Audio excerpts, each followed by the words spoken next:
எதிர்வரும் நாடாளுமன்ற தேர்தலில் தேமுதிக மகத்தான வெற்றி பெறும் என்று திருமதி பிரேமலதா விஜயகாந்த் தெரிவித்துள்ளார். அதே நேரத்தில் தமிழகத்தில் மூன்றாவது அணி அமைப்பதற்கான சாத்தியக்கூறு இல்லை என்றும் அவர் தெரிவித்துள்ளார். சென்னை கோயம்பேட்டில் உள்ள தேமுதிக தலைமை கழகத்தில் செய்தியாளர்களை சந்தித்த அவர் இதனை தெரிவித்தார். கூட்டணி குறித்து செய்தியாளர்களின் கேள்விக்கு பதிலளித்தவர், தேமுதிகவின் பலம் என்ன என்பது தங்களுக்கு தெரியும் என்றும், கடந்த தேர்தலை ஒப்பிட்டு விவாதம் செய்யக்கூடாது என்றும் தெரிவித்தார். தேமுதிகவின் மக்கள் பலத்திற்கு ஏற்றவாறு தொகுதிகளை வழங்குபவர்களுடன் கூட்டணி அமையும் என்றார். தமிழகத்தில் அங்கீகரிக்கப்பட்ட கட்சிகளில் முக்கியத்துவம் வாய்ந்த கட்சி தேமுதிக என்றும் அவர் அப்போது கூறினார். முற்போக்கு திராவிட கழகத்தை பொறுத்த வரைக்கும் எங்களுடைய பலம் எங்களுக்கு நல்லா தெரியும். கடந்த ஒரு தேர்தலை வைத்து மட்டும் விவாதங்கள் செய்வதும் அதை வைத்து குறைத்து மதிப்பிடுவதையும் யாருமே இன்னைக்கு ஏற்றுக்க மாட்டாங்க.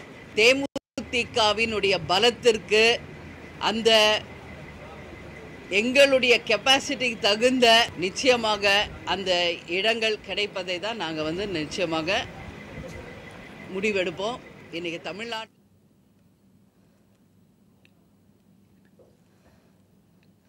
தமிழக அரசியல் கட்சிகள் தேமுதிகவுடன் கூட்டணி அமைக்க ஆர்வம் கொண்டிருப்பதாக அவர் கூறினார். எந்த தொகுதி மற்றும் தொகுதி எண்ணிக்கை குறித்து கேப்டன் அறிவிப்பார் என்றார்.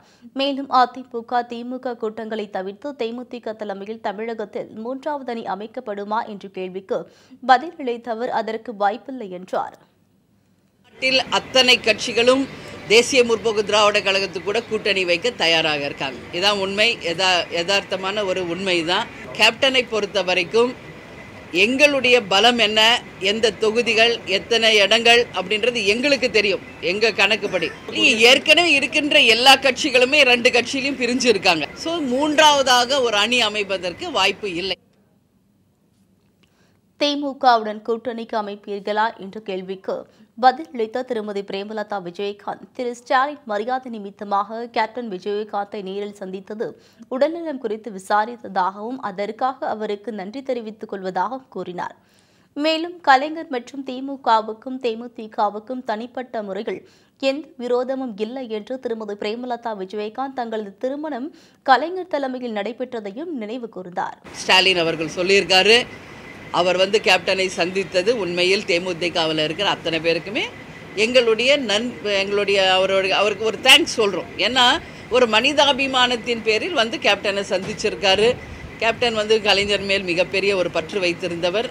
அரசியலுக்கு அப்பாற்பட்டு பார்த்தா அவர்கள் குடும்பமும் எங்களுக்கு எங்கள் திருமணமே கலைஞர் தான் நடத்தி வச்சது உலகத்துக்கு தெரியும். தேர்தல் மற்றும் அரசியல் என்ற அடிப்படையில் விமர்சனங்கள் வைக்கப்படுவது இயற்கைதான் என்றும், எதிர்பார்க்கும் இடங்கள் கிடைக்காவிட்டால் தனித்து போட்டியிடவும் தேமுதிக தயாராக உள்ளதாகவும் அவர் அப்போது திட்டவட்டமாக தெரிவித்தார். விமர்சனங்கள் என்பது அரசியலில் இருக்கின்ற யதார்த்தமான ஒரு விஷயம். அதுக்காக ஒரு கட்சி மேல விமர்சனம் வச்சுட்டு அவங்க கூட போக மாட்டீங்களா அப்படின்றதுக்கான இடம் இல்லை. தேசிய முற்போக்கு திராவிட கழகத்தை பொறுத்த வரைக்கும் எல்லாவற்றையுமே சந்திக்க தயாராக இருக்கின்ற ஒரு கட்சி தான். அதனால் தனிச்சு போட்டிடுறதுக்கு என்றைக்கும் நாங்கள் பயந்தவங்க கிடையாது.